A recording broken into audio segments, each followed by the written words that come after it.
tim ofisial FS Indonesia di Jabodetabek, yaitu ada Mr. Jaki. Ya. Mana Mr. Jaki-nya? Udah ketemu? Udah. Oh, udah. Mr. Jaki udah diperkenalkan ya. Ya, Bapak Ibu, perkenalkan nama saya Rahman Mansa, saya sebagai pengampu, sebagai trainer, berkoordinasi dan pelatihan berkoordinasi di Training Center Depok ya. Nah, ini Training Center ini atas prakarsa Jaki ya, menginginkan supaya ada training center di Depok karena alumninya banyak ya, kemudian juga minat belajarnya bagus, tercetus untuk dibentuk lagi. Nah, ini alumni training center RTS itu sejatinya milik alumni waktu itu.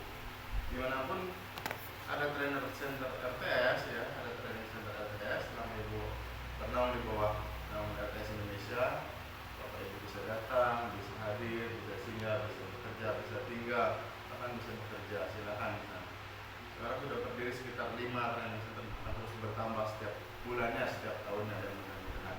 Karena memang ini sebagai komunitas ya, perkumpulan ini ada naungan Bapak Ibu, ada tempat berlindung, ada tempat kita buat datang, ada tempat kita buat singgah. Kalau Bapak Ibu ini ya lempar piring dari rumah sama ibu-ibu ya, chattingan ya, kemana tuh harus pergi, apa ke pos ronda, apa ke pos ini pom bensin, enggak ya, kita punya tempat, silakan datang di sini. Begitupun di Semarang sama ada training center kita. Jaki lulusan training center Semarang Jaki ya, lulus dan ingin buka lagi di Jabodetabek. Alumni yang nantinya bisa singgah, amal ada banyak ya, bisa singgah, bisa tinggal, bisa bekerja, berkontribusi bareng-bareng ya. Ada pasien kerjain, ya ada pasien ya istirahat, makan apa lagi. So, saya membangun training center ini atas dasar itu ya, atas dasar kita ini judulnya perkumpulan, judulnya komunitas itu harus bertempat bernaung. Berbeda di asosiasi dan perkumpulan yang lain, tidak satupun mereka memiliki training center. Yang tidak ada training center yang bisa didatangi, ditinggali ya, oleh anggotanya, tidak ada. Ya. Asosiasi manapun di Indonesia. Itu yang saya prihatin. Tapi judulnya asosiasi atau perkumpulan, tapi tidak ada tempat bernaung. Itu hanya label, hanya logo saja. Tapi realnya di lapangan tidak ada tempat untuk kembali. Nah, di RTS kami punya itu ya. Dari mana? Dari Bapak Ibu ini ya, dari Bapak Ibu ini, dari alumni ini ya, dimana uangnya saya nggak ambil uang 1 rupiah pun, hasilnya diapakan? Disewakan ya. Berapa ini dari kemarin?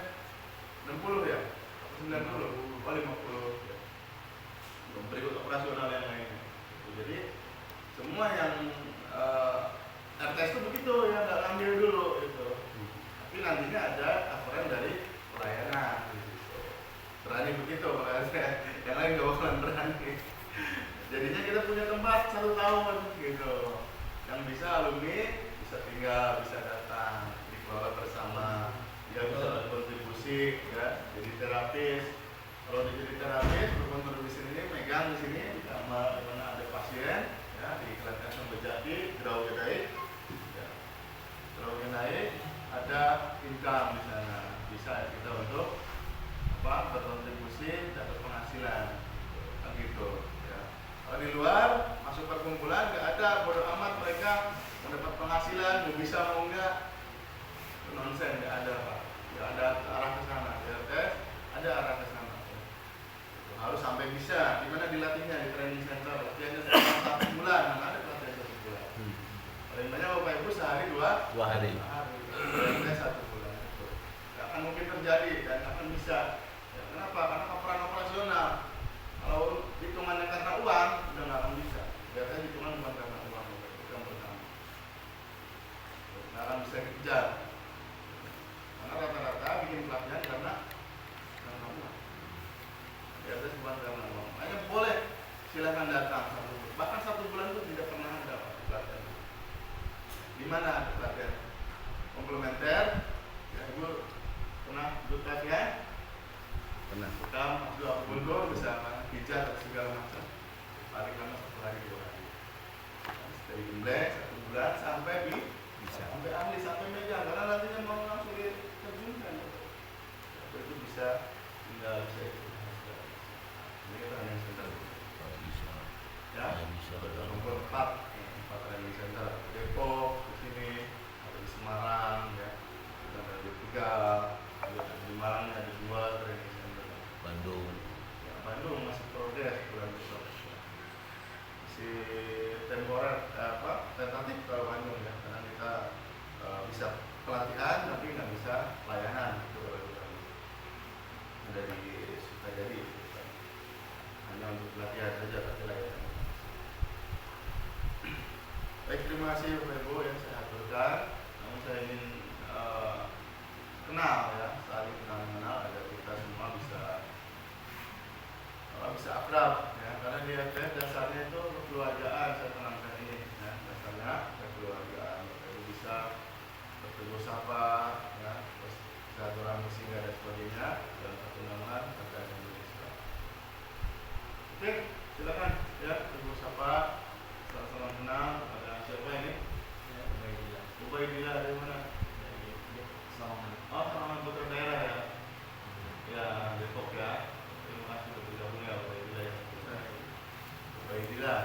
Si muda, motivasinya apa? Itu pelatihan. Motivasinya. Ya. Menjadi terapi ikut paman. Omnya mana? Nih omnya. Oh, ada. Dipaksa. Enggak ada unsur. Dari mana Pak? Biar ada yang bantu. Ada alumni kita banyak di Lampung, ada Pak Akbar, ada Pak Budi, dan terima kasih Pak sudah bergabung. Dari mana ya? Coba. Kafi. Bekasi Timur. Oh, Coheri. Oh ya, Coheri semangat ya.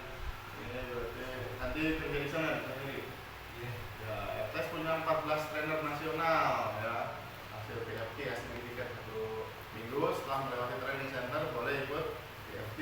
Nah, PFT ini dididik lagi untuk nantinya jadi trainer nasional. Nah, sekarang udah ngajar di masing-masing kota di seluruh Indonesia ya. Asal, Lombok. Nah, kemarin terselenggara di Bandung, kemudian di Lampung. Ya. Minggu besok, ini Agustus ya, itu 14 kota. Jadi jenjang dari sini kalau mau jadi ngajar, PFT, ngajar lihat sendiri pelatihan ini. Ya, reguler 2 hari. Kalau privat, kalau training center tetap dengan saya. Nah, saya dari Soheri dan representasi itu salah satunya ada di kita ya. Dan terima kasih. Ini siapa? Uzair dari dokter asli ya? Iya. Pernah ya dong ya? Pernah. Oh itu Uzair. Kenapa keluar Uzair? Pengen mandiri? Oh kan siap. Belum ada banyak ya Cek. Ada 3 angkatan 40 orang ya. Belum banyak, tapi nggak apa-apa. Di aslinya di mana? Oh PD ya, PD ya dok, mana PD. Termasuk ke Aceh Besar ya itu. Setelah Aceh Besar. Oke, di selamat sukses ya nanti buka di sana ya. Dengan siapa? Saya Umar dari Jakarta. Umar, oh, masih muda Umar. Usia berapa Umar? 21, luar biasa. Semangat sekali Umar ini. Motivasinya apa? Nah, mau jadi terapis, orang mau jadi PNS, ini jadi terapis Umar. Sebelumnya mau kerja sama saya. Ya, jangan kerja, Ikut pelatihan saja dulu. ini kasih makan nanti yang wajahnya kalau kerja. Itu pelatihan dulu, ada skill ya, silahkan kerja di sini boleh, tentu silahkan. Mau mandiri silahkan ya. Kita sudah sangat support kalau mau mandiri. Mau pesan matras,nya, mau pesan kaosnya, mau pesan semua peralatannya ada sini. Didukung, perizinannya didukung sampai LTS ya. Mau izin klinik, mau izin pengobatan tradisional, ya. Tapi bukan STPT kalau kita jalurkan NIB, PSS ya, langsung ke kementerian, ya. Tidak di bawah kementerian, jadi izin langsung. Masuk di Kementerian Kesehatan kita izinnya bukan STPT tapi izin klinik langsung.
Cuman ke surat utang negara gitu. Jadi negara punya utang ke kita malah. Kita nggak lagi pajak. Nah, itu caranya menghindari itu. Selamat ya, selamat sekali menjadi abdi muda ya. Selanjutnya, iya. Saya Rosadi dari Bekasi. Bekasi, Pondok Gede. Pondok Gede. Ya, ya. Apa? Ada Universitas Paramadina di sana ya? Iya. Bukan Paramadina, apa? Krishna di Pontianak. Iya. Iya. Terus saya kuliah di sana, Borobudur, dua fakultas. Dari mana? Dari mana? Enggak, saya waktu itu di Bekasi. Oh, Borobudur. Dari Malang. Iya, Borobudur sama kedua fakultas. Saya bolak-balik waktu itu. Ekonomi sama teknik industri, tapi jadinya terapis juga. Makanya dari Lampung itu. Selamat. Ya. Coba. Saya Okta dari Cimanggis. Oh, Cimanggis Depok, putra daerah ya. Kesehariannya apa? Apa? Kesehariannya apa? Jadinya freelance sama kantor. Oh, Justice. oh di bidang apa? Justip. Iya. Belanja. Iya, belanja. Orang yang mau belanja dibelanjain gitu. Bisa ya? Dari luar gitu loh, masuk. Itu jasa jalan-jalan ke luar negeri berarti. Tapi dari kantor saya yang apa operasional. Oh, berarti tante yang jalan-jalannya. Iya.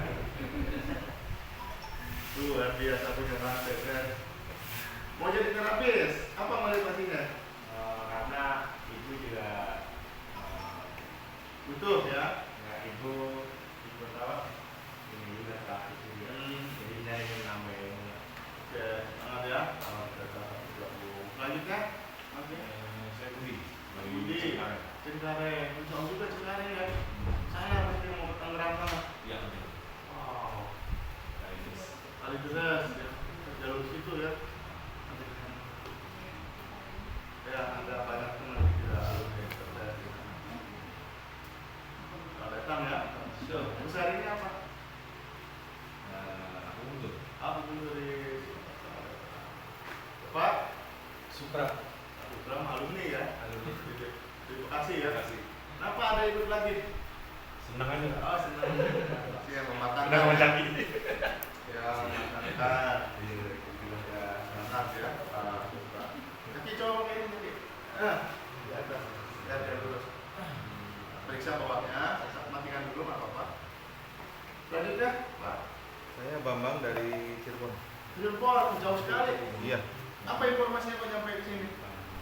Dari siapa? Saya dari Facebook sengaja mencari. Facebook sengaja mencari. Luar biasa. Kalau di Facebook banyak, kita iklan di Facebook. Iya. Oh gitu. Kesehariannya apa? Ya kebetulan tidak ada kegiatan. Tidak ada kegiatan. Makanya ini Insya Allah kan banyak kegiatan ya. Saya ikut pelatihan ini. Di Cirebon ada Sipu Ahmad, Nuswantara, alumni kita. Saya Agung, alumni kita, bukan di Cirebon. Haidar. Kena. Belum. Enggak. Enggak. Banyak. Cirebon banyak. Alumni ATS di Cirebon. Terima kasih Pak. Bapak lagi. Perkenalkan, nama saya Endra Junedi, asli Pelabuhan Ratu. Pelabuhan Ratu, Sukabumi. Ya. Wow. Sangat excited ya. Pelabuhan Ratu. Cuman Apa punya motivasinya? saudara di Bogor sini, Pak. Oh. Gak buka di Pelabuhan Ratu. Ya, mudah-mudahan. Di sana, Pelabuhan Ya, Ratu ya. daerah wisata kan, Pak, potensi Wisata. lumayan. Ada wisata itu ya, wisata di Cisolok itu ya. Ada wisata Yang panjang di tempat itu. air panas atau yang ke Cisitu kan banyak pelabuhan Ratu. Bukan, ini pengobatan alternatif. Apa tuh? Ada, banyak ada. Yang panjang di tempat. Ah, oh iya. Kalau itu Maerot, Pak. Saya saudaranya Pak Irit, ngecilin saya, Pak. Ya. Oh, Cili. Ada yang membesarkan. Ada yang ngecilin, di tempat itu. ya. Ada yang ngecilin. Ya. Luar biasa. Pak Irit namanya. Pikir 2 kali saya kalau mau ngecilin. Makanya nggak laku. Khusus ngecilin. Tapi ada Pak, barangkali kalau yang udah besar, kemudian ada di prahara yang masalah, dikecilin lagi.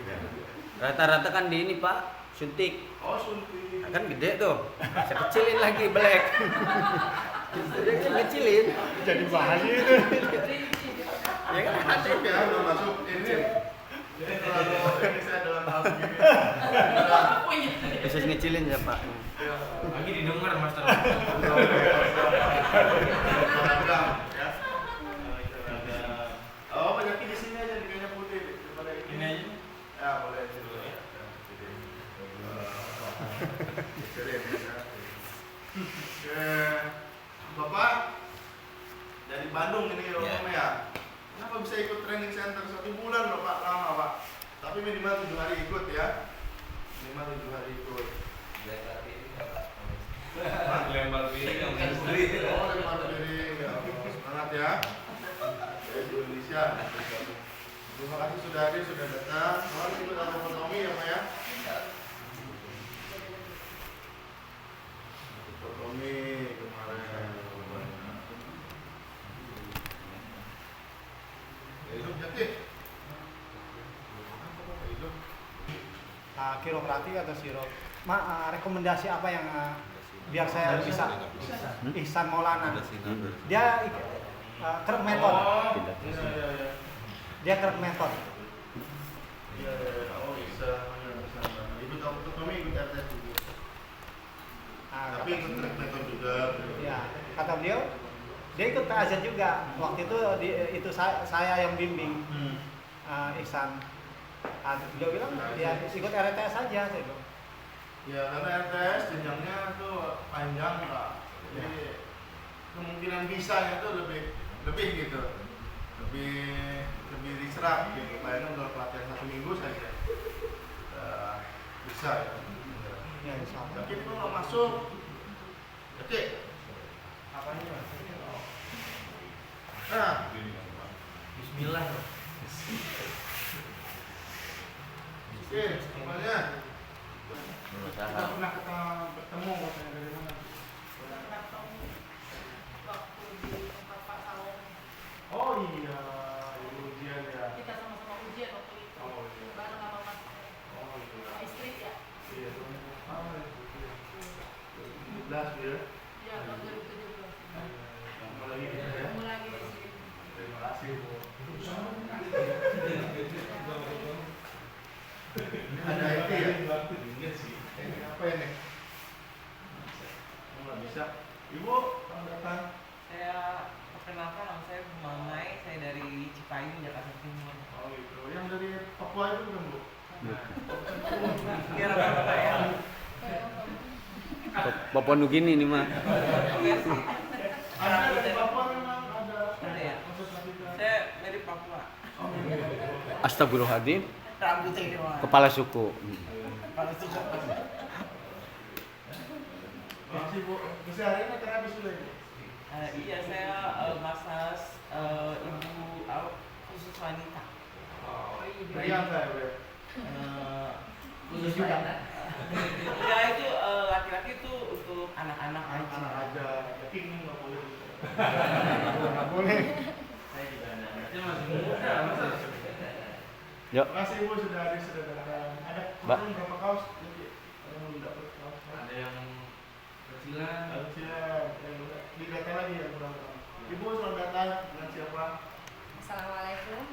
Perkenalkan nama saya Siti Karina, asal dari Sulawesi Tengah, Sulawesi tempatnya Jauh sekali. Kabupaten Tonga.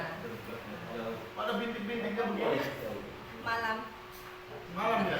Oh ya, oh, bintang ya? Oh, Bintangnya iya. ke bawah. Tapi dia kok sama ke bawah. Ini. Bintang jatuh Pak. Oh iya. Abdi kering kaki, dikering dulu. Jelas. Sampai terjadi hal lain. Makasih Jawa. Aduh, dari Makassar tuh ya? Bukan, Sulawesi Tengah Palu. Palu. Iya. Kemarin saya di sana Ibu tahu ada pelatihan MTS di Palu. Iya, tapi waktu itu kita ada kegiatan lain, jadi tidak bisa ikut. Ada kakak Teman Teman. teman. dari Palu Satu juga. profesi sama-sama terapis. Ah, Beda kosong. wilayah aja, Beda beda kabupaten. kabupaten. Ini saya nggak ngerti kenapa bisa sampai ke sini. Ada apa? Dari Kemarin mana? kan kita sudah belajar awalnya dari ketua Pemda, cuman kan mau cari masternya langsung. Oh, yang ibu itu ya? Yang kemarin kan kita awalnya Ibu dapat Rosasi. oh, bukan. Siti Karlina. Siti Karlina kita kan dapatnya yang waktu ke kegiatan di Bali. Nah kan mau ikut yang itu. Tapi ada yang dalam grup itu kasih saran mending ikut di Jakarta saja karena kan beliau kan pernah tinggal di Sulawesi. Jadi tahu karakter orang Sulawesi gitu. Jadi dia sarankan ikut di Jakarta saja. Kenapa karakter orang Sulawesi? Pada pejuang. Suka nekat. Suka nekat. Ya Allah. Terima kasih sekali Ibu perjuangannya sangat dahsyat sekali ya dari jauh-jauh. Iya. Masih. Bismillah. Nama Selanjutnya. saya. Ya. Ayo. Bismillah, nama saya Fitriani. Saya juga asal dari Sulawesi Tengah, Sulawesi Tengah tuh. Kabupaten Poso. Oh, Jadi, oh, bisa jauh-jauh. Ini ada keluarga di sana ditinggalkan?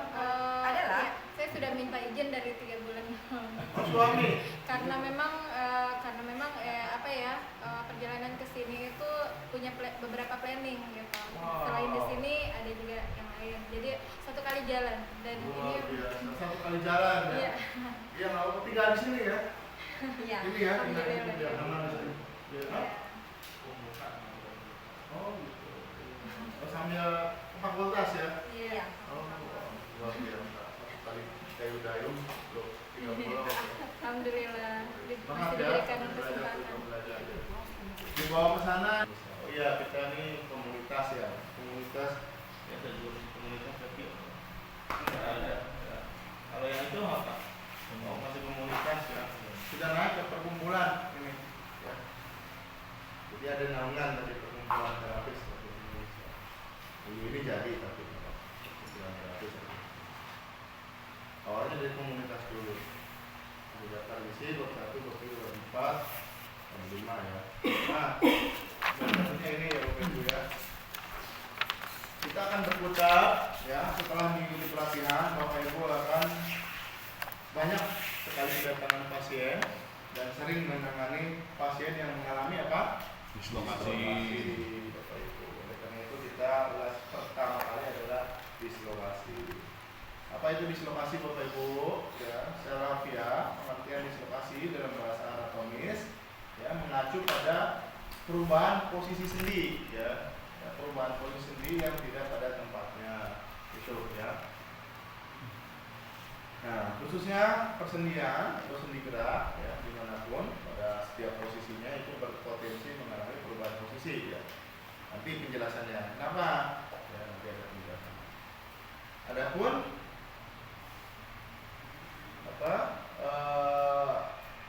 dislokasi ini terbagi dalam 2 jenis ya. Pertama, dislokasi seluruhnya atau sendi sudah tidak pada tempatnya ya, artinya sendi sudah keluar dari tempatnya. Ini dislokasi sudah keluar ya, sudah tidak pada tempatnya, sudah di luar ya.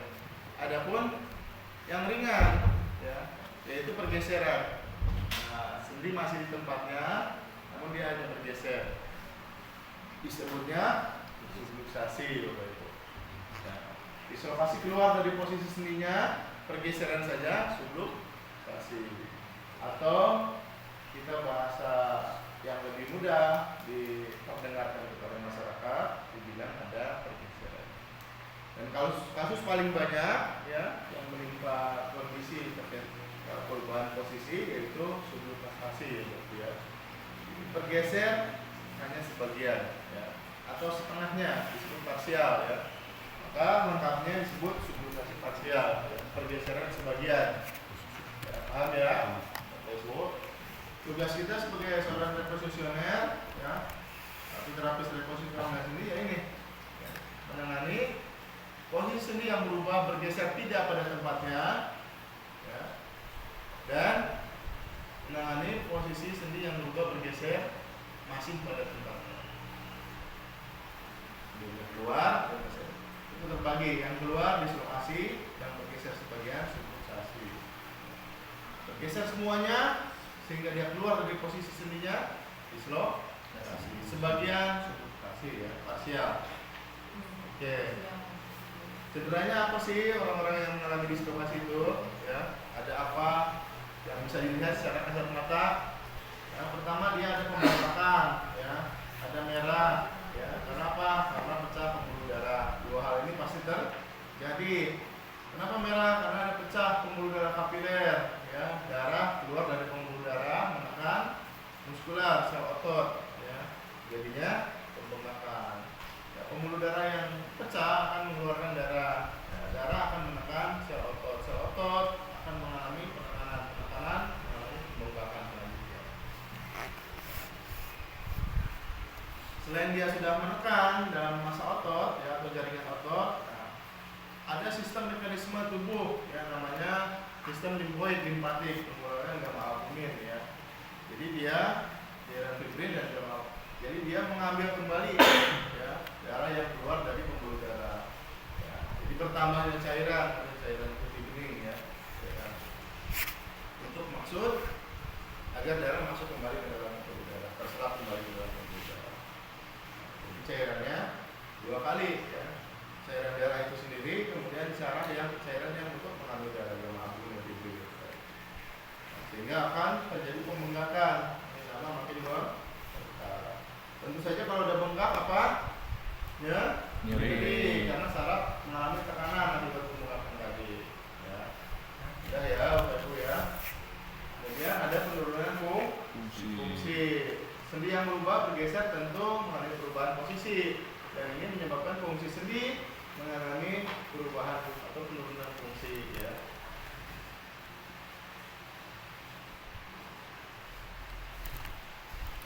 Jadi ada 4, ya, yang mudah dilihat secara kasat mata. Seseorang mengalami dislokasi. Pertama dia merah, ada memar, ada merah, ada bengkak, ada nyeri, kemudian ada berubahnya posisi sendi, ya, dan menyebabkan penurunan fungsi. Tadinya bisa lurus, muter, jadi nggak bisa lurus, nggak bisa muter. Tadinya bisa dibuka, jadi nggak bisa dibuka. Dan dia sebenarnya bergeser, ya. Paham ya, Bapak Ibu, ya? Udah, kalau masuk cepat, ya. Pintar, ya, alam juga. Faktornya apa sih? Kenapa kok bisa terjadi seperti itu? Kenapa orang mengalami dislokasi sendi, ya? Atau subluxasi tadi? Kenapa mereka itu? Ya, enggak mereka, ya, enggak kita, enggak saya, enggak kita semua di sini dan dimanapun orang di seluruh bagian manapun di atas dunia, ya, terpengaruh suatu hukum alam yang pasti dan tidak bisa dielakkan lagi, namanya hukum gravitasi. Ya. Gravitasi ada, ya. Kemudian kita memiliki beban, ya, dan kita bergerak memiliki kecepatan. Nah, gravitasi, beban, dan kecepatan disatukan jadi M1, ya, M1 vektor. Kemudian ada satu lagi benda, M2. Nah, ketika masing-masing beradu, masing-masing mempengaruhi. Dalam hukum fisika disebut hukum tumbukan, ya. Hukum tumbukan masing-masing berbeda. Jadi seorang pun di atas dunia, ya, dimanapun dia berada, berjalan dengan dua kaki terpengaruh gravitasi, dia tidak bisa menghindari namanya dislokasi dari kecil sampai dewasa. Itu, ya, karena ada tadi gravitasi, berat badan, dan gaya. Bapak Ibu nerapi di Amerika, Bapak Ibu nerapi di Inggris, Bapak Ibu nerapi di Afrika, sama orang mengalami jatuh dan cedera. Bisa yang ini dipakai, ya, sama-sama, ya, kecuali orangnya nggak pernah jatuh. Dan mustahil orang nggak pernah jatuh kecuali dia tinggal di luar. Mungkin gravitasi. Ya. Pasti dia terjatuh, ya, terpeleset, kecelakaan satu kendara. Semua ini terpengaruh gravitasi, ya. Bahkan ini cedera olahraga fisik, ya. Tapi apa faktor risiko yang menambah? Ada nih, ya. Memiliki otot yang lemah dan keseimbangan yang buruk, ya. Otot yang lemah, keseimbangan yang buruk, ya, mudah sekali mengalami dislokasi. Iya, ya. Karena pada otot yang lemah dan memiliki keseimbangan otot yang buruk menyebabkan struktur sendiri tidak terlalu kuat karena ototnya lemah. Ini terjadi pada anak-anak dan orang tua manula, ya, jatuh, cedera, udah. Anak-anak jatuh, cedera, otot belum berapa. Kemudian ada keseimbangan yang buruk. Ya. Keseimbangan terletak pada otot kecil. Otot kecil yang seimbang, goyang, linglung, ya. Hilang keseimbangan mudah jatuh. sudah terjadi pada pasien yang mengalami reflux, vertigo, ya, itu mudah jatuh.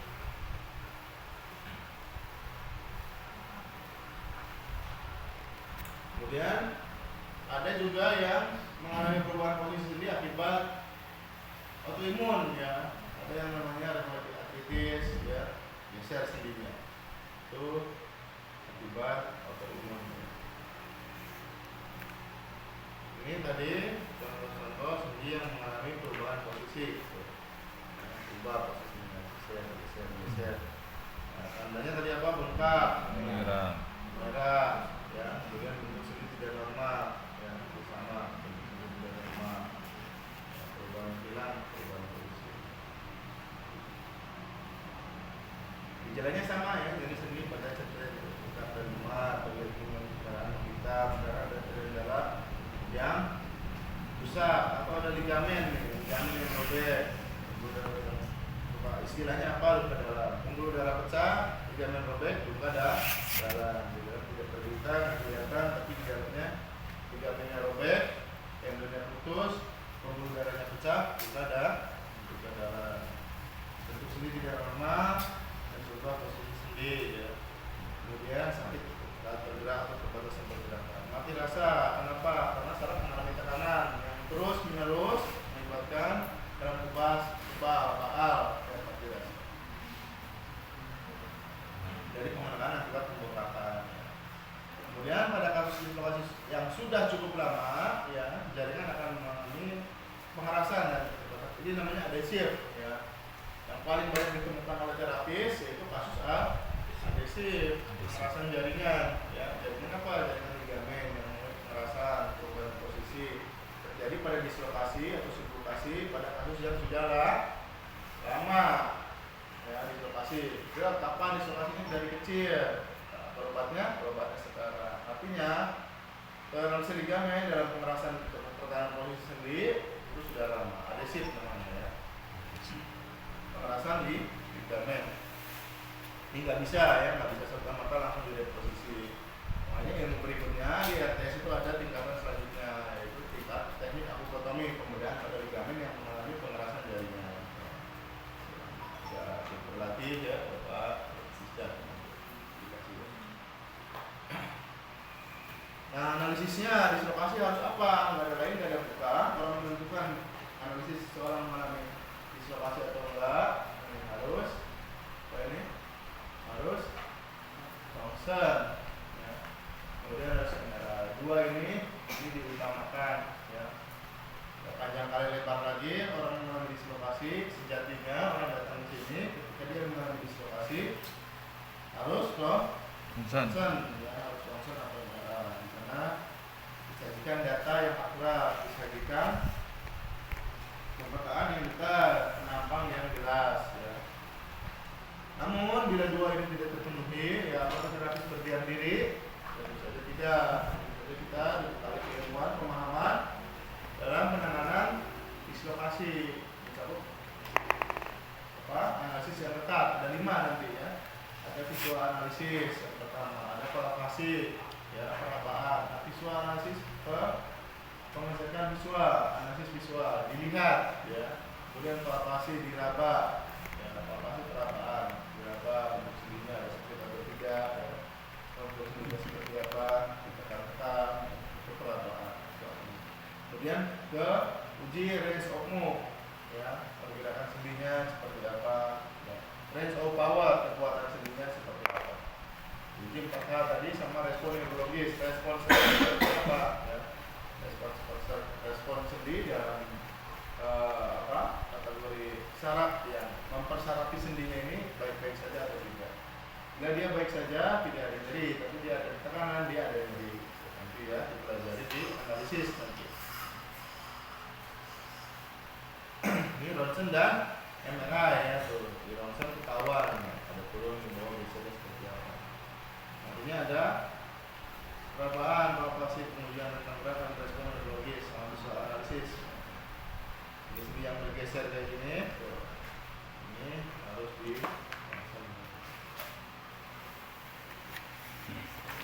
faktor terjadinya dislokasi tadi, ya, tuh ada hukum yang mempengaruhi hukum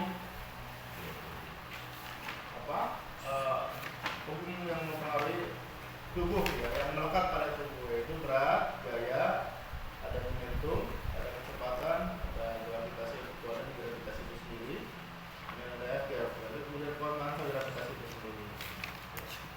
Benda satu, benda dua, diaduin, masing-masing menerima gaya satu, efek dua, kemudian hitung, masing-masing menerima gaya yang diterima ya pada struktur kerangka pada manusia. Ini akan menyebabkan perubahan posisi Bapak Ibu ya, nggak bisa diarahkan lagi ya, akan menyebabkan perubahan posisi ya, benturan ya, diterima dalam skala Newton Bapak Ibu ya.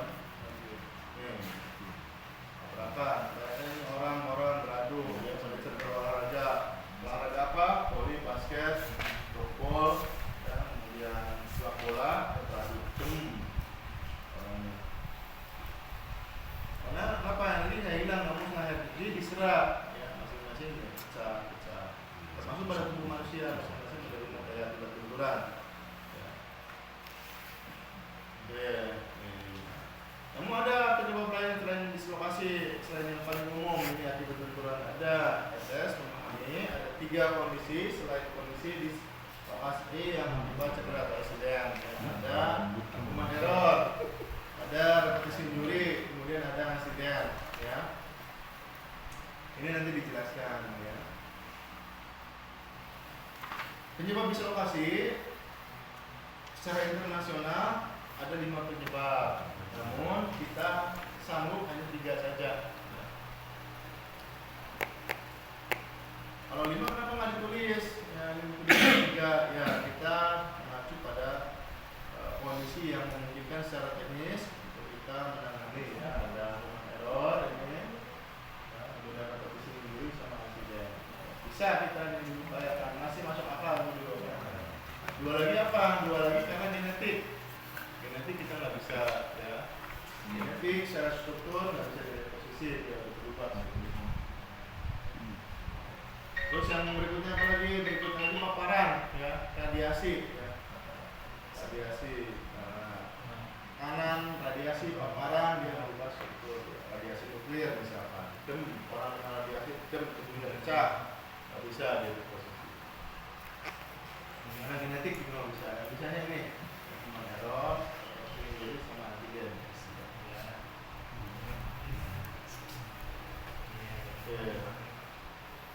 Terus apa human error? Human error adalah kapabilitas ya, kemampuan sistem dan apa, kemampuan manusia dari sistem, kapabilitas kemampuan manusia dan pemerintahan sistem. Kalau tidak balance jadi error ya. Tapi dalam proses di sini apa? Itu kesalahan manusia yang menyebabkan kesalahan bagi orang lainnya. Ada penyebab dislokasi atau pergeseran akibat apa? Akibat kesalahan manusia. Kesalahan manusia ini di mana letaknya? Kok bisa? Ya. Bisa saja Pak. Seseorang mengalami dislokasi penyebab karena orang lainnya. Kalau di TikTok ada tuh. Ya. Ada yang jahil-jahil, ya. Lagi berdiri kemudian di sliding jatuh. Nah, itu ya. Sengaja ya. Error. Tapi nggak di sana kita bahasanya, itu pada 3 kondisi ini nih, ya. Human error akibat proses persalinan, pola asuh dan kebiasaan pada masa tumbuh. Ini ada ya kesalahan yang disebabkan karena proses persalinan, kesalahan perawatan, kemudian kebiasaan. Apa saja kasusnya? Ada dislokasi siku, ya. Ada KKX-RNO, genopagum, ya. Ada torticollis, atau dislokasi atau pemilikan sternocleido, atau dislokasi cervical, ya. Kemudian ada pergelangan, ya. Kemudian ada displasia, ya, dislokasi kerangka, ya. Kemudian ada distolia bahu, ya. Nih macam-macamnya banyak ya, orang mengalami dislokasi. Belum bicara cedera, belum bicara jatuh. Ya, dari kecil juga udah rentan dislokasi orang. Saya menggendong, tuh.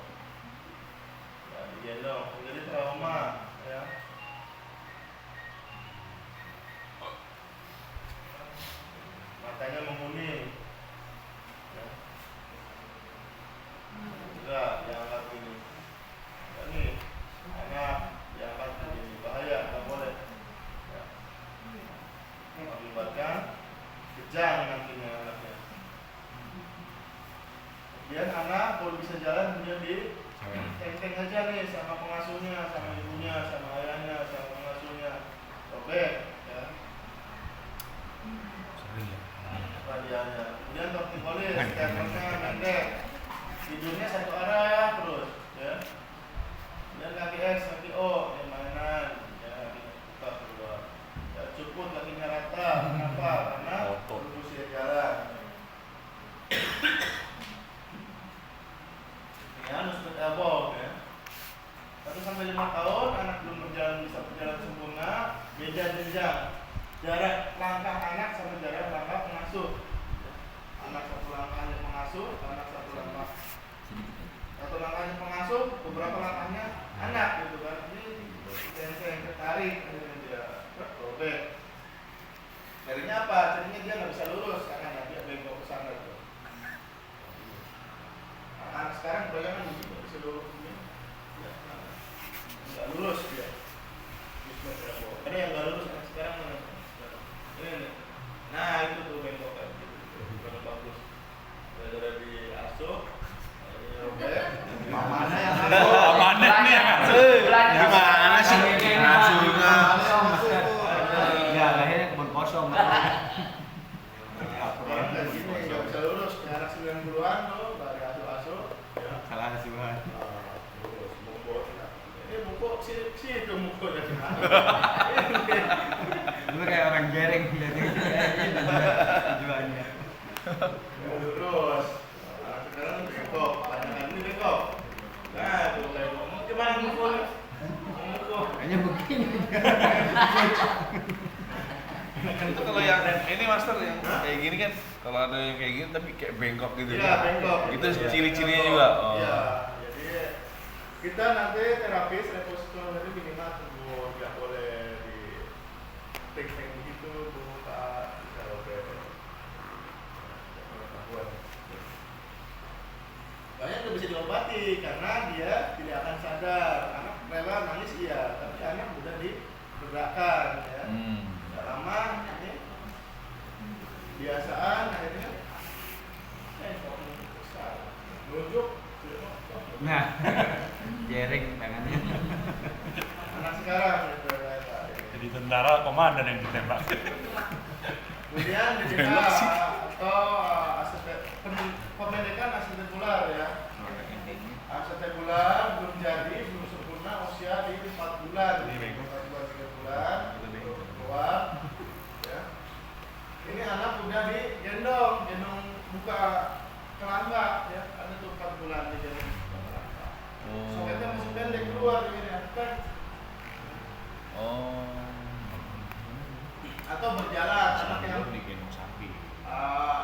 berjalan nggak bukan usia berjalan 10 9 bulan belum usia berjalan tapi 8 bulan 7 bulan itu berdirikan ya. Ini juga keluar satu bulan Kalau dipaksain. ya dipaksain. Nah, sekarang ini pada belum jatuh itu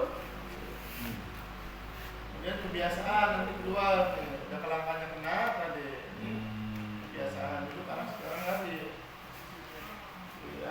dibiarin hidup begini dibiarin ya, suka ada ya anak begini dibiarin ya sama ibunya ya ini keluar nanti vakum dia keluar dari sudutnya tidak boleh lama-lama main HP main laptop keluar. Nah kalau kondisi KPO dia belum berjalan sempurna tapi berdirikan ini akhirnya oke. Tekanan berat badan menyebabkan luka kaki ya. Belum bisa menopang. KPO banyak. Ya sekarang banyak KPO juga enggak? Berdiri juga. Ini plus ini. Dapat. Oh kakinya bagus. Tangannya. Oh ya. Kalau tinggal di kebun. Kemudian ada kasus torticolis yang pemendekan untuk sterno. Ya, anak tidur diri terus sehariannya dari bulan balikan. Lama ibunya sibuk cuci baju, ibunya sibuk pekerjaan dapur. Ya, anak nggak dilihat, lama-lama nyaman anak posisi ini jadinya torticolis pemendekan. Banyak juga anak sekarang ya. belum jatuh padahal belum cedera, belum jadi sekolah tapi udah ini tortikolis. Belum lagi ada namanya kecengklak, ya, digendong tadi tangannya aja, digendong tadi badannya aja, ini namanya kecengklak, bijak, nggak boleh tortikolis, ya, hati-hati, yang pendek tuh. Pada orang tua, satu malam aja posisi miring, besok paginya langsung Salah salah bantal. bantal. Anak bertahun-tahun itu 4 bulan, bertahun-tahun, berbulan-bulan. Jadi Salah istri. kencang ini. Boleh. Belum cedera. Tangan udah bengkok, leher udah bengkok, kaki udah bengkok. Belum sekolah. Itu kelalaian termasuk. Kemudian ada feodistoria, ya, robek brachialis. Tapi alhamdulillah sekarang, ya, kalau saya pro pada persalinan sesar, ya, baik dulu ada persalinan sesar itu. Tapi lebih baik, ya, sesuai yang dianjurkan, di-scan kembali persalinan. Tapi ketika bayinya kondisional, ya, terlalu besar ini, ya, dan lahir menekan brachialis, ya, pubisnya ini, pubis bone, ya, tulang kemaluan, ibu menekan secara brachialis, ya, brachialisnya robek, kemudian sudah robek ditarik lagi, berat, nah, ini menyebabkan robeknya secara brachialis, anaknya kecil satu tangannya, ya, jarang, tapi masih ada brachialis. Serabut saraf rusak. Kemudian setelah ini, ya, proses-proses kesalahan orang tua atau pengasuh masuk ke usia sekolah, ya, SD, SMP, SMA, dia duduk selama kurang lebih berapa tahun duduk? 6. SD, SMA, Oh, 12 tahun duduk, ya. Gak ada kerjaan lain. Jangan kan 14 tahun sama kuliah, ya. Duduk terus, nambah lagi, duduk lagi, Gitu. duduk. Masuk tahanan. Nah, dari duduk ini, ya, kecenderungan tuh, ya, postural mengalami perubahan tuh, karena dia mengalami posisi atau memposisikan tubuh yang nyaman, ya, posisi membungkuk, hipotik, tuh. Kemudian posisi yang lordosis, posisi yang skleo. Cara anak hidup normal ini jarang, ya, sangat jarang. Apalagi kayunya keras kalau di kita, ya, kayu keras, ya. Ini akan berubah postur selama bertahun-tahun. Akibatkan anak lulus sekolah pada skoliosis, kiposis, sekarang, ya. Dengan gak sekolah.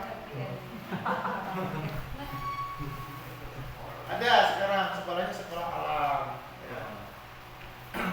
Sadar-sadar ortopedik, ya, udah dirubah sekolah swasta menerapkan sekolah alam.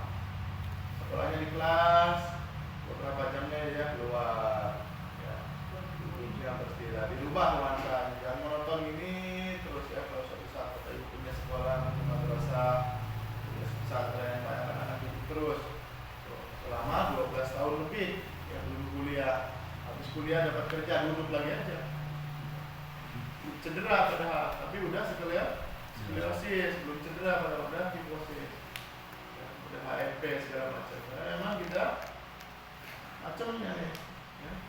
Human error ini disebutnya masih, ya, ini human error, ya. Ini udah repetisi injury, yaitu kebiasaan, ya, yang dilakukan selama bertahun-tahun. Skoliosis. Ditambah apa lagi? Udah duduknya miring, ya,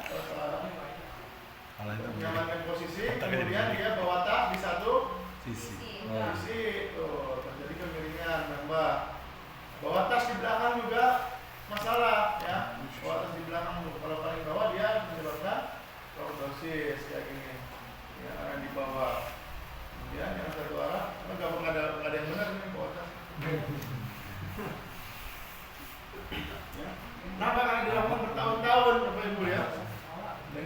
berat. Nih. Ini kayak anak kayak gini nih, ya beban berat ini. Waduh, isinya buku semua. Belajar apa? Kayak gini. Ya aturan yang bagus ini ada penyangganya tuh tas tuh. Ada penyangganya tas sekarang ini ya. Ada busanya. Ada busanya. Dan posisinya di atas, tidak di bawah. Ya. Posisinya di atas, tidak di bawah. Ada busanya. Ya. Ini bertahun-tahun, selama 8 tahun akan mengalami perubahan posisi. Apa resikonya 8 derajat per tahun pemiringannya? Tuh, udah ada penelitiannya ya. Habis dari sini lu kebiasaan lain di rumah main HP. Ada tuh. Ya, ada posisi duduk, dompet. Ya. Posisi miring bertahun-tahun sambil duduk. Nah, jadi miringnya duduknya gimotik di depan komputer terus menerus bertahun-tahun juga sama. Tidur hati-hati.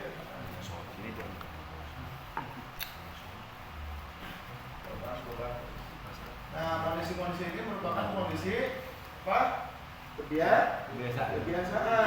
Kesalahan perawatan, kemudian kebiasaan ya. Menyebabkan perubahan posisi perubahan belakang, skoliosis, hiposis, seperti ini. Ada juga yang akibat apa nih? Jatuh. Lagi naik motor, tiba-tiba selip, tubruk, jatuh. Itu pakai helm ya. Tapi jatuh kena bahu menekan, bahu bergeser akhirnya. Lanjut memungkinkan kecelakaan, ya. Hal ini perubahan posisi atau subluxasi sebagian atau bahkan fraktur tuh. Kondisi muskulasi tulang dasi. Ada dislokasi, ada subluxasi, ada fraktur tulang. Contohnya jatuh dari tangga, bisa jebrek, ya. Jatuh pada saat ada licin, jebrek juga di kantor, di rumah, dimanapun bisa saja terjadi ya. Di jalan jatuh, kecelakaan, terjatuh slip, ditabrak apa. Di rumah jatuh dari tangga bisa, tulang ekor, tulang pinggang. Jatuh di kantor juga ada, ya ada flat floor ini, ya ada basah, habis dipel atau jatuh. Dimanapun bisa berada. Jadi dislokasi ya apa pengertiannya adalah posisi sendi yang berubah dan bergeser keluar dari posisi normalnya. Namun ada yang lebih ringan yaitu subluxasi, dislokasi sendi yang bergeser sebagian ya. Bergeser sebagian saja atau subluxasi parsial. Kemudian apa cirinya? Merah, bengkak, nyeri, bentuk sendi tidak normal, ya ada baah, kurang bebas, ya. Kemudian pada kondisi yang sudah lama terjadi pengerasan jaringan, ya, kekakuan atau adhesi tadi. Pengecekannya harus apa? Harus ronsen, MRI, nantinya ada visual analisis, test of move, ya, test of power, ya, kemudian palpasi pengecekannya. Itu. Apa saja yang mempengaruhi ya kondisi dislokasi penyebab utama ya dalam kondisi seorang mengalami perubahan pergeseran dislokasi atau subluxasi itu pertama adanya human error yaitu kesalahan pengasuh pada masa tumbuh kembang, kesalahan ibu atau pengasuh pada masa tumbuh kembang. Banyak ya kalau pengasuh bisa orang lain nggak ngerti, mana ibunya sendiri juga nggak ngerti kadang-kadang lupa lalai ya itu lagi asik masa kerja di luar atau bahkan kerja untuk karir karena jadi bolak-balikan posisi tidur dan masuk juga banget ya main HP sekarang menjadi anak terus. Kemudian kebiasaan ya posisi injury. Baru ini insiden kecelakaan. Sebelum masuk ke bab 2 ada pertanyaan? Silakan. Kalau ini Master, kalau sholat kan miring tuh, pas duduk atahiyat awal, awal akhir gitu kan. Nah itu gimana master? Sholat itu temporer ya, mutlak tiap hari duduk berjam-jam ya. Oh jadi ini yang dinotis adalah yang lama ya? Iya lama, itu duduk di sekolah dasar berapa sih? Duduk dari jam 7 sampai jam berapa? 12. 12, SMP berapa? 2 atau 3. Jam berapa? Jam 3. Jam 3, duduk terus ya. Itu Siap. sekali cuma mandi Ya, enggak sholat. nggak masalah ya, oke. Belum ada kedengeran di sholat skoliosis belum.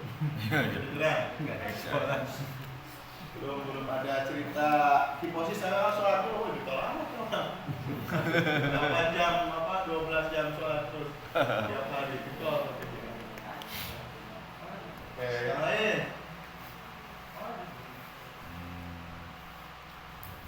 Udah? Ibu tanya?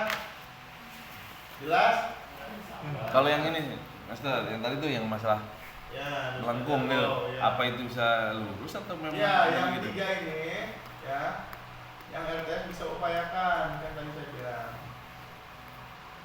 Ada 5 penyebab dislo, masih selain karena paparan radioaktif, ya. Terus ada radiasi, ya, ledakan, hempasan. Ya, kalau orang kena itu ada ledakannya, misalkan ada bom, ledakan dem. Nah, gaya ledaknya itu akan memecah struktur sendi, orang hempas jauh. Nah, itu semua sendi, bayangkan, ya, kena hempasan itu rumit, susah. Ya. Kemudian ada genetik, sendinya nggak ada, mohon maaf ya, nggak lengkap misalnya, itu gimana posisinya, ya susah.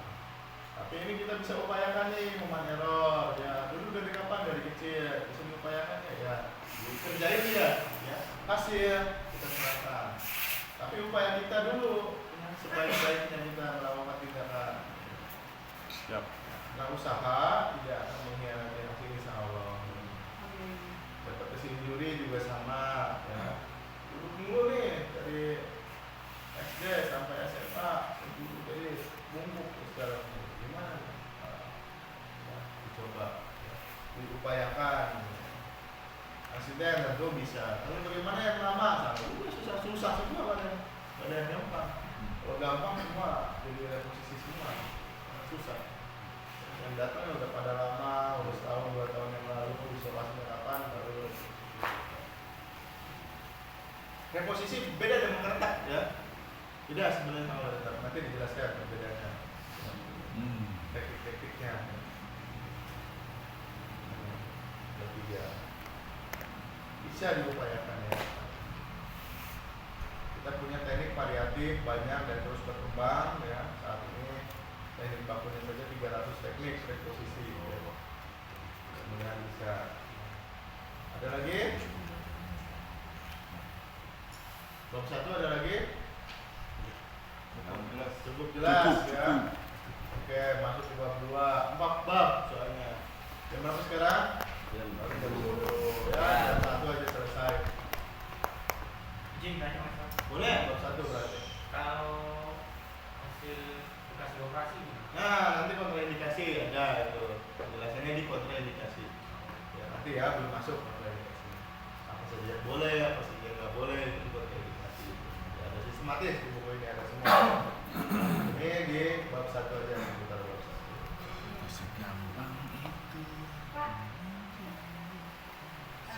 maaf ini yang gambar terakhir itu yang kecelakaan. Setelah kecelakaan itu dapat kadang kan ada lecet, ada jahitan. Lecet, ada jahitan. Itu dijahit, lecet, terus bengkak, memar, itu nanti di kontraindikasi. Ada nggak? Boleh nggak ini? Ya, dampak kecelakaan itu apa dia fraktur, apa dia ada luka terbuka, apa dia ada perawatan terlebih dahulu, misalkan dijahit dahulu, itu ada kontraindikasinya. Ya, masuk kontraindikasi boleh dan tidak boleh. Ketika orang terjatuh cedera di jalan, jangan sembarangan. Oh saya bisa nih, saya udah nih, ada nih gambarnya nih repositor ini. Yang saya bisa nih. Jangan. Siapa tahu dia patah, ya kan? Siapa tahu dia ada luka terbuka, nggak boleh. Nanti ada dibahas di kontraindikasi. Ya. Kalau luka terbuka bengkak, ya nggak boleh keluar darah. Kecuali dia dislokasi bergeser, perubahan sendinya terlihat, ya baru bisa. Ya, sebelum bengkak. Setelah bengkak, sendi akan terkunci, tidak bisa. Setelah bengkak tuh, ya di atas 8 jam, ya saat setelah dislokasi, ya, misalkan ada yang lebih cepat 4 jam, ya sudah bengkak, ya, bocor pembuluh darah, ini nggak bisa direposisi. Jadi sebelum bengkak itu adanya di kontraindikasi nanti. Yang bab 2, ya bab 1. Cukup jelas bab 1? Jelas. Nah, kemudian ini terakhir apa? Terakhir terjatuh nih, kena tulang punggung. Ini juga sama, kena tulang punggung berubah bergeser. Kena tulang punggung, jebret kayak itu, tulang punggungnya kena terhempas, tulang ekor, tulang pinggang, torak, bahu kena. Apa dampaknya nih? Dampak atau pengaruh dislokasi terhadap tubuh, ya, terhadap sistem internal di dalam tubuh kita. Karena sistem tubuh kita ada sistem organ, ada pembuluh darah, ada saraf. Nih gambarnya, ini melengkapi. Nah ini tuh jelas, jelas ya sama ya. Pengaruh dislokasi terhadap sistem saraf. Apa nih pengaruhnya? Ini saraf. Ada 2 saraf tubuh kita, ya. Saraf cranialis yang warna biru, ini saraf vagus nih, ya, yang warna biru. Ada sakral, kemudian yang kuning, saraf spinalis, ya. Ada apa? Rami spinal cord, ini spinal cord yang tengah, ya, ini raminya spinalis nerve, saraf spinalis yang serabut saraf ini. Ini tuh yang ada ya, di rongsen ada kelihatan, di bedah ada kelihatan. Serabut saraf besar.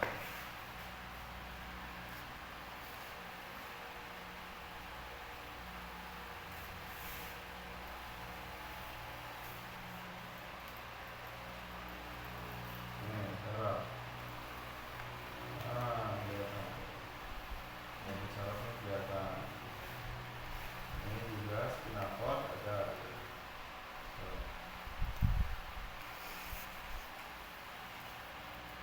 Nah, spinal cord. Ini ada tulang belakang. Rujukannya tulang belakang. Ini saraf.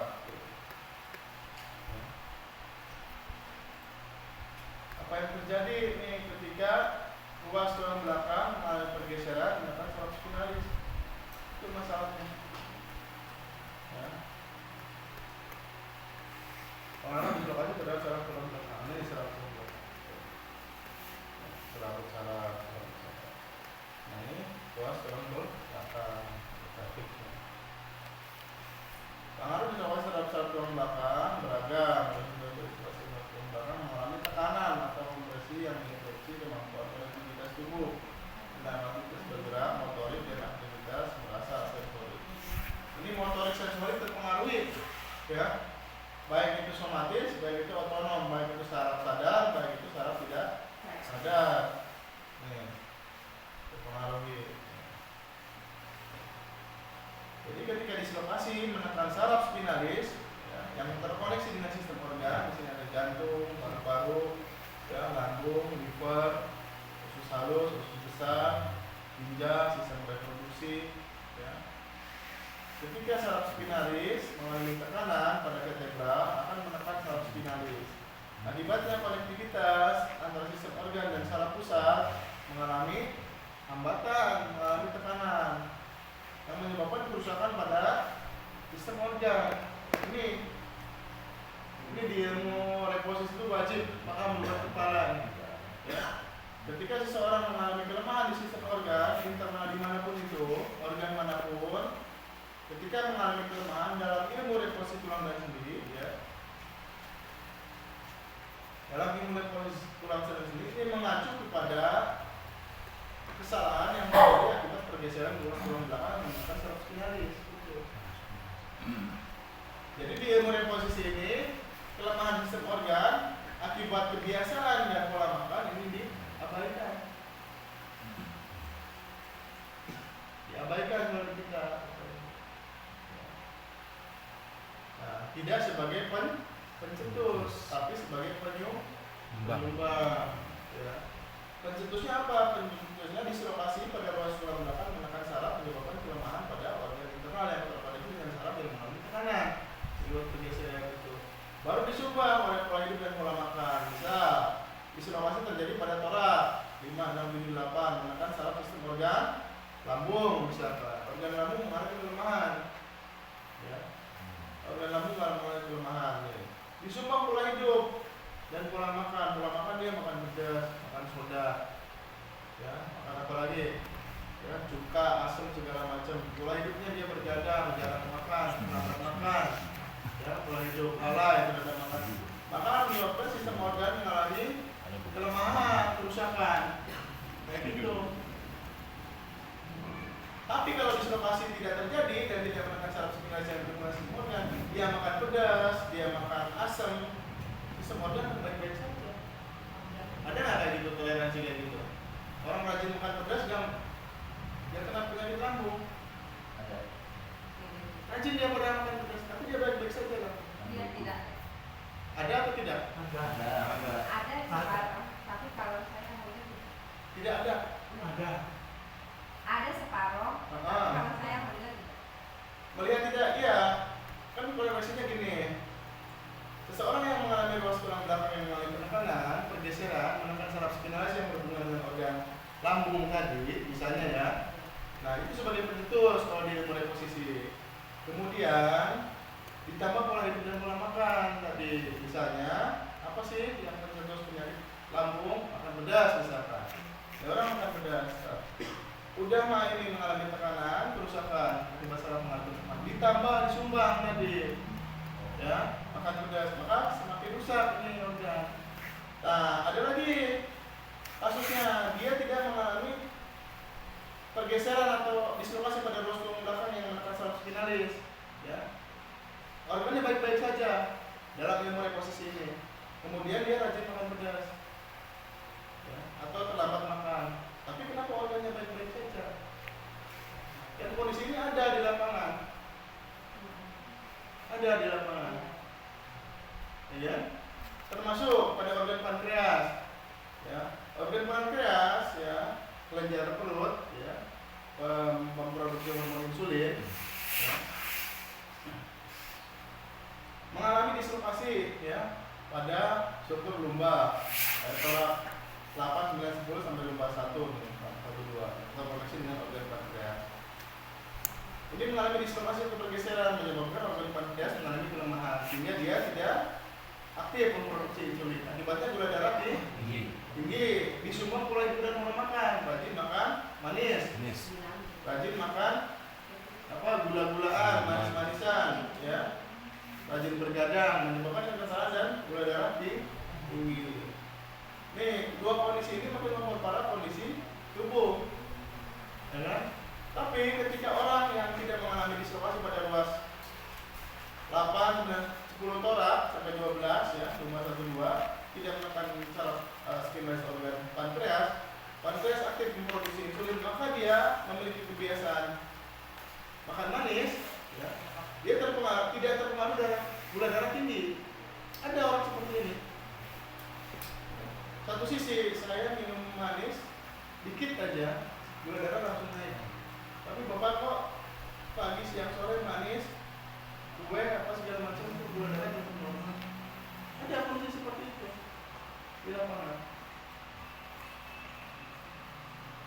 Nah, maka di ilmu reposisi pola hidup dan pola makan tidak serta-merta jadi general dalam kondisi ini. Tidak ada, karena teknis tadi, Pak.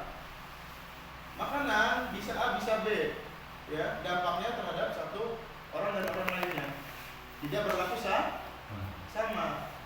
Saya makan pedas, saya sakit lambung. Sampai makan pedas, tidak terkena sakit lambung.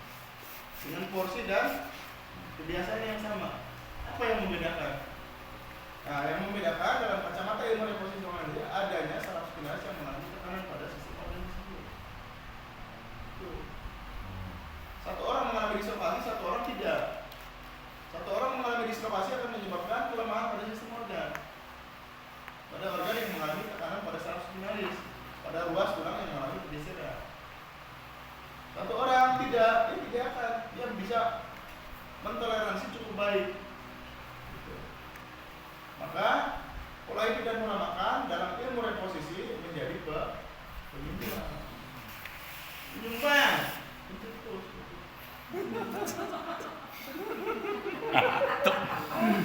Terus kan tadi dislokasi. Oh, itu salah. Lagi laku mundur sendiri. Sengaja dibikin ngantuk. Ya, alami di sini perbedaan ilmu reposisi dengan perbedaan ilmu komplementer yang lain. Di mana ilmu komplementer yang lain mendasarkan pada pola hidup dan pola makan sebagai dasar analisis. Sebagai dasar analisis suatu penyakit. Kenapa kolesterol tinggi? Karena kebiasaan makan makanan berlemak.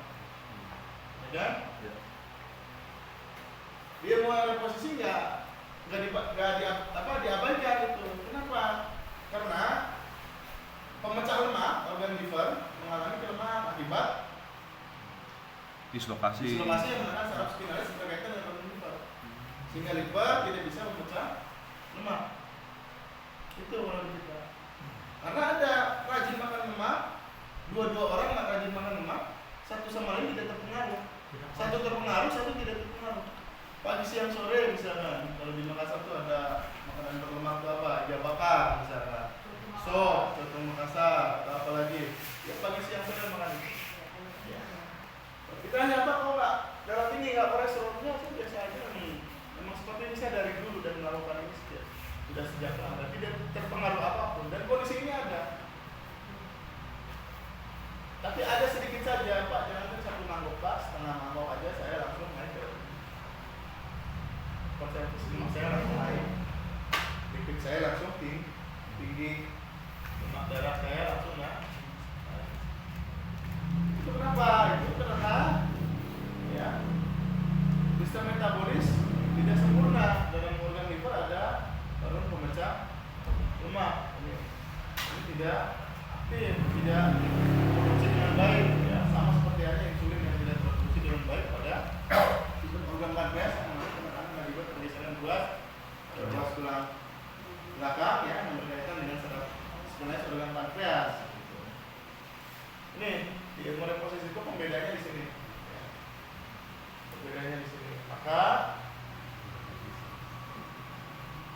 apapun kelemahan yang menyebabkan kerusakan atau kelemahan pada sistem organ ya, terkait suatu penyakit yang disebabkan pada sistem organ, hal yang disebabkan oleh kelemahan sistem organ, praktisi reposisi tulang dan sendi berdasarkan pada analisis struktur tulang belakang. Paham? Ada gambaran? Ada gambaran, nanti videonya ada ya. Video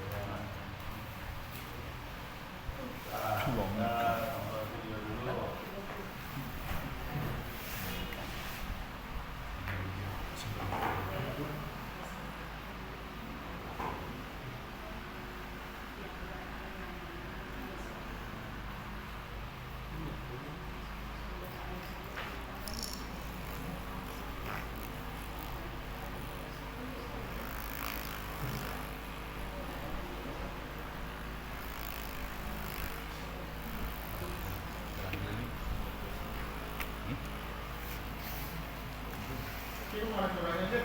Sebagai komputer pusat yang mengontrol dan memadukan semua fungsi tubuh, maka sistem saraf itu laksana jaringan komunikasi yang saling mengirim pesan dari otak ke bagian tubuh yang lain melalui saraf tulang belakang. Saraf tulang belakang adalah layar panjang dari jaringan urat yang membentang dari otak bagian bawah dada ke tulang belakang. Sementara itu, jaringan tulang belakang membuat cabang bagi saraf dan melewati tulang di antara ruas-ruas. Jaringan tersebut terbagi lagi menjadi dua urat saraf kecil dan mengisi seluruh tubuh hingga ke sel, organ, dan jaringan. Setiap manusia memiliki sekitar 15 miliar sel saraf yang saling mengirim dan menerima pesan melalui saraf tulang belakang. Nah, sistem saraf kita ternyata sangat rumit. Jadi apa yang melindunginya? Tulang belakang kita. Berikut adalah tampilan tulang belakang yang normal. Ia memiliki 24 ruas yang bisa digerakkan, masing-masing bekerja dengan satu di atasnya dan satu di bawahnya. Dan ini berfungsi untuk memisahkan ruas dan bertindak sebagai penyerap kejutan dan sebagai ruang bagi saraf. Kenapa tulang belakang yang sehat itu penting? Ia melindungi saraf yang belakang dan urat-urat halus dan memungkinkan kita untuk menunduk, meregang, memutar, dan bergerak bebas tanpa membahayakan saraf.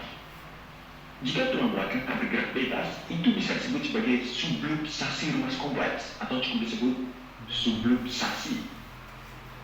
Betul sih? Subluxasi. Ada kata lain yang lebih bagus ya? Enggak ya? Wah, Mas. Ini adalah keadaan di mana dua atau lebih ruas kehilangan gerakan dan posisi normalnya. Itu bisa menyebabkan interupsi pada aliran saraf. Nah, ini ada pergeseran, subluxasi ya. Dan dari tubuh ke otak. Mengalami tekanan sarafnya. Riset dari Universitas Colorado menunjukkan bahwa hanya butuh antara 1 hingga 10 mm tekanan untuk mengurangi suplai saraf sampai 60%. Itu setara dengan berat poin kecil. Sedikit saja. Tekanan bisa terjadi Pergeseran tanpa bisa rasa sakit. menyebabkan kematian Kita menyebutnya sebagai subluxasi diam-diam.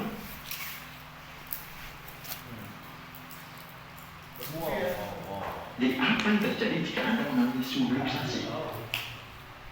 Area ini bisa memburuk dalam seminggu saja. Kerusakan ini menyebabkan jaringan yang cacat mengembang dan akan menciptakan jaringan cacat yang lainnya. Nah, ini kalau udah stenosis. Kerusakan ini akan terus berlangsung selama terjadi pergerakan. Dan jenis kerusakan ini bisa dihindari. Kerusakan tulang belakang tak ada hubungannya dengan usia Anda. Anda bisa jadi berusia 60 dan tulang belakang Anda masih sehat. Atau Anda bisa berusia 10 tahun tapi tulang belakang Anda menunjukkan gejala kerusakan. Itu tergantung kapan dan bagaimana subluxasi terjadi. Jika suplai saraf ke tubuh terganggu, ia akan menyebabkan suatu gejala. Sebuah gejala yang memberitahu bahwa ada yang salah dengan tubuh Anda. Mari kembali ke persoalan tulang belakang lagi.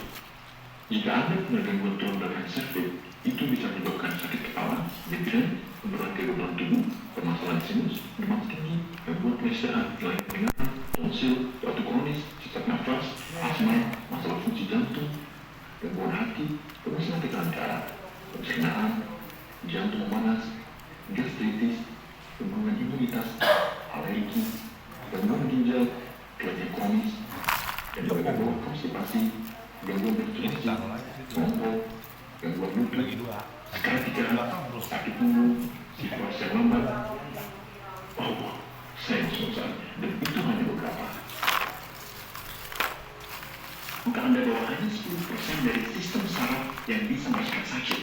Jadi ketika Anda menyadari ada masalah itu, ternyata gangguan sarafnya sudah terjadi beberapa bulan atau bahkan beberapa tahun. Coba pikirkan soal stroke dan serangan jantung. Anda tak tahu bahwa ada yang tersumbang. Dan ketika Anda menyadarinya, itu sudah terlambat. Obat penghilangkan rasa sakit memang bisa mengatasi gejala, tapi ia tidak menyelesaikan akar masalahnya dan hanya memberitahu bahwa masalah itu dan akan menjadikan gejala yang memburuk secara diam-diam sehingga ada yang masalah besar terjadi. Dan kita semua juga tentu tahu efek samping dari tubuh. Ya. Jadi siap dulu. Seberat poin kecil tekanannya 10 gram palingnya. Ini akan menghentikan 60% aktivitas sensorik motorik pada sistem saraf finalis, akan mengaruhi kinerja sistem organ. Saraf yang mengalami tekanan, kinerjanya sistem organ kan dipersarafi. Ya. Ketika sarafnya mengalami tekanan, impulsnya yang dari ngalir itu terhenti. Itu perintah dari saraf pusat ke sistem organ dihantarkan melalui sistem saraf. Akibatnya terjadi kelemahan. Di sini polanya tuh, sehingga kelemahan sistem organ akan terjadi. Tidak serta seketika, tapi dia belum berangsur.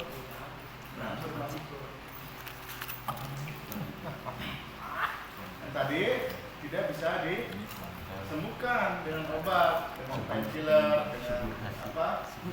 Kalau tidak diperbaiki posisinya. Poinnya itu di situ. Posisi otak. Jadi kalau kelemahan organ dan sistem organ dalam memori posisi dicetuskan oleh ini. Dislokasi, sublokasi.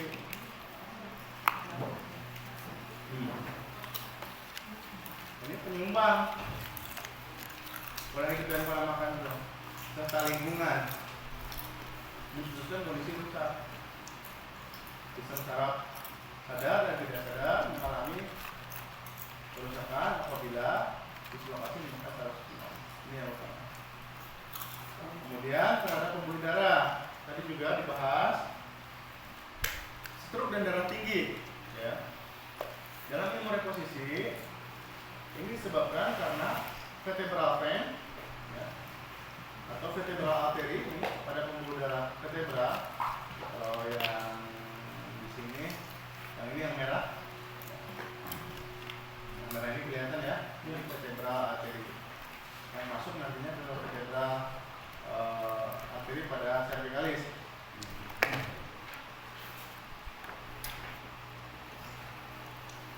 Apabila tekanan menekan pembuluh darah, maka terjadi pergeseran ruas tulang belakang menekan pembuluh darah, ya, menyebabkan sirkulasi darah menjadi Hambat. menjadi apa?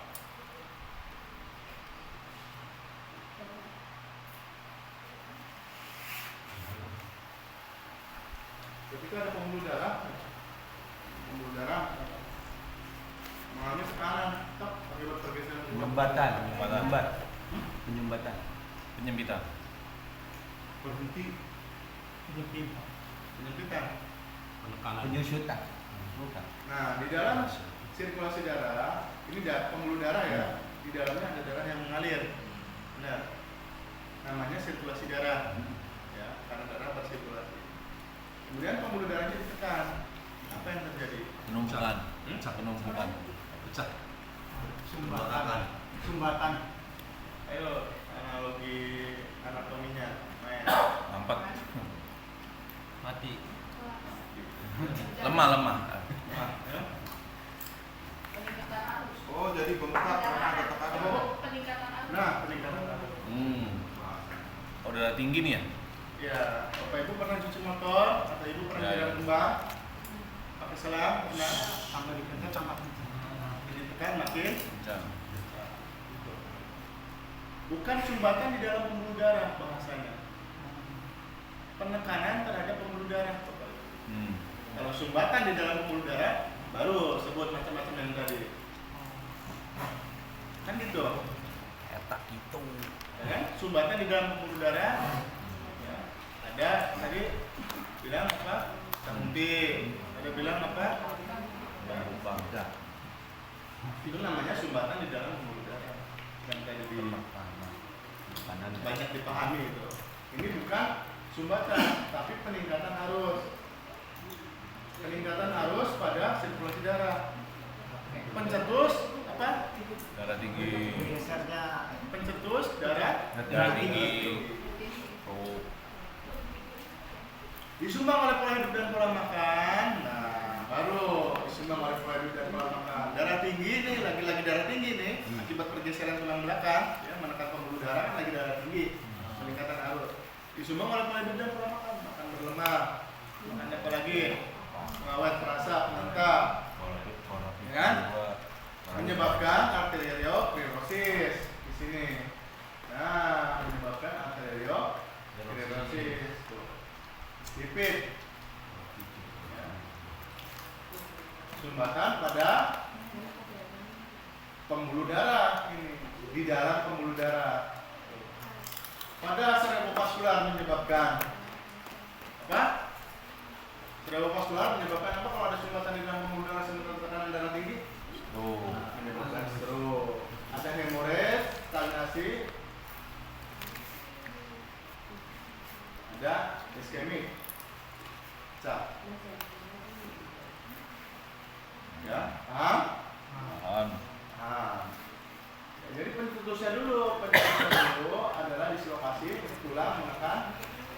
pembuluh darah vertebra. Ya.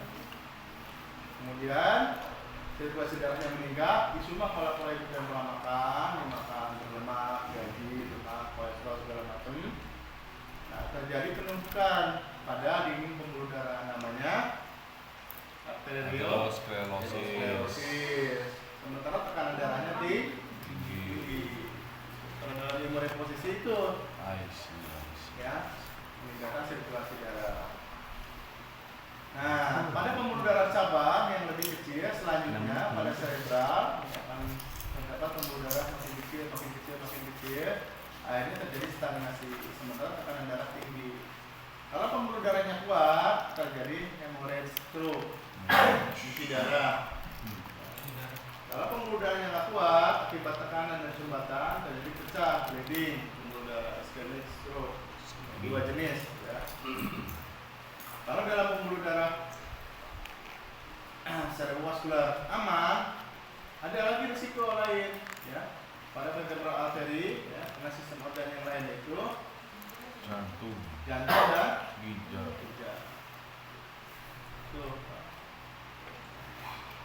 Dia mengalami kerusakan akibat sirkulasi darah yang terlalu kuat, jaringan akan kacau. Ya. Selambut glomerulus ya pada atau jaring penangkap pada ginjal ini dengan tekanan arus yang tinggi ini akan mudah rusak. Terjadi gagal.